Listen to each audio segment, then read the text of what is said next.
Կուսակցությունների, դաշինքների, միավորումների մասին խոսակցությունները ընդհանրապես Հայաստանի նախընտրական փուլերի ուղեկիցներն են բոլոր այդ խորհրդարանական ընտրությունների ընթացքում, բայց այս պարագայում կարծում եմ մի առանձնահատկություն կա,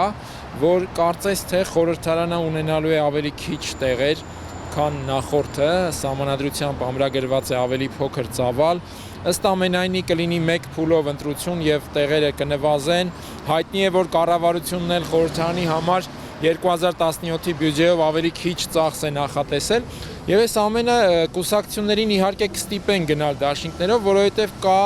անցողիկ տեղերի բավական նվազելու խնդիր եւ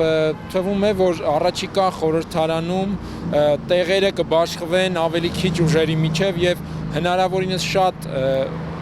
ուժերի մուտքը դաշինքներից բացի այլ կերպ արդեն գրեթե դժվար է դառնում պատկերացնել։ Այսինքն կարծում եք պարզապես պրագմատիկ պատճառներից ելնելով կուսակցությունները այնուամենայնիվ կմիավորվեն։ Ես կարծում եմ հիմնական շարժառիթը հենց դա է, այսինքն ապահովել անցողիկությունը, համենայն դեպս որևէ այլ բովանդակություն, որևէ այլ ուղղվածությամբ աշխատանքի նախանշաններ գոնե առայժմ չկան, դատելով են խոսակցություններից, որ ծավալվում են այդ դաշինքների կամ հնարավոր այլ միավորումների շուրջ, եւ կարծում եմ հիմնական առանցքային մոտիվացիան խորհրդարանի անցողիկության տեղերի անցողիկության հարցը լուծելն է։ Հաշվի առնելով կուսակցությունների այսպես արտաքին կողմնորոշումները, գաղափարախոսական առանձնահատկություններ եւ այլն, դուք տեսնում եք այսպես հնարավոր գործընկերներ, թե որ կուսակցությունը որ մեկի հետ ավելի հավանական է համագործակցել։ Կարծում եմ այդ բաժանումները խիստ պայմանական են, շատ ավելի կարևոր է թե կոնկրետ որ ուժը ինչ դիրքորոշում է արտահայտում։ Ավելի կարևոր գործոնները որոնք։ Օրինակ Հայաստանում հիմա քննարկվում է հայ-ռուսական միացյալ զորախմբի վերաբերյալ հարցը, որը առաջացնում է բազմաթիվ մտահոգություններ, հարցադրումներ։ Ես չեմ տեսնում Հայաստանի քաղաքական դաշտում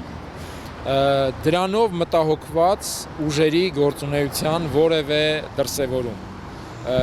Մինչդեռ կար շատ կոնկրետ օրինակ, որի վրա կարող էր կառուցվել հրապարակային քաղաքականություն, նույնիսկ այդ դաշինքներ կամ միավորումներ կազմելու մասով։ Եվ կան այսպիսի բազմաթիվ օրինակներ, որոնք պարբերաբար առաջանում են, եւ այդ օրինակներում արդեն կոնկրետ դրսևորումներում քաղաքական ուժեր չկան։ Իսկ երբ խոսքը վերաբերում է արդեն նախընտրական միավորումներին, բոլորը դառնում են պատրաստական, բոլորը կոչ են անում համախմբվել, կոնսոլիդացվել եւ այլն։ Եվ հենց սա է ստիպում մտածել, որ ավելի շատ խնդիրը բոլորի համար խնդիրը այդ անցողիկությունն է։ Այնուամենայնիվ, եթե չհաջողվի, իրենց չհաջողվի տարբեր պատճառներից ելնելով դաշինքներ կազմել, հանրապետականը ձեր կարծիքով շատ բարձր տոկոսներով կանցնի խորհրդարանի, ինչ կլինի այդ դեպքում։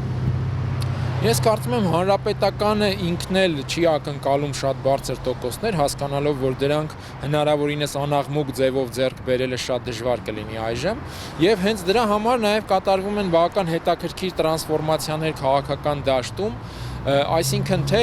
սահմանադրության փոփոխությունը, որը նաեւ մղում է քաղաքական ուժերին ավելի շատ այդ միավորումների ֆորմատներով մտածել ընտրության գնալու մասին, թե նաև այն փորձարկումները, որ եղան թիմ ընտրություններում, երբ հանրապետականը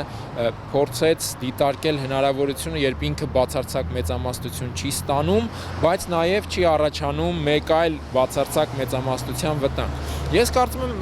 խորհրդարանի 2017 թվականի ընտրությանը առավելապես գերիշխելու է հենց այդ սցենարային տրամադրությունը, որովհետև ընդհանուր առմամբ իմ գնահատմամբ այդ խորհրդարանը եւ ընդհանրապես այդ ընտրությունը լինելու է որոշակի միջանկյալ փուլ արդեն 2022 թվականի խորհրդարանի ընտրության համար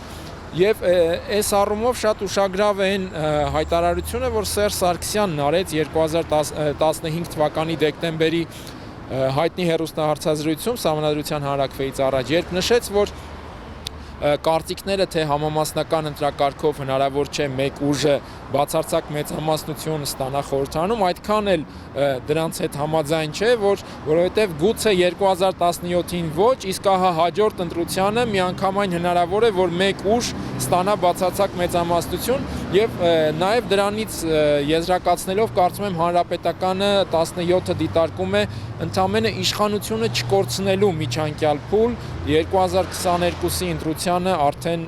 իր բացարձակ դիրքերը վերականգնելու հեռանկարով։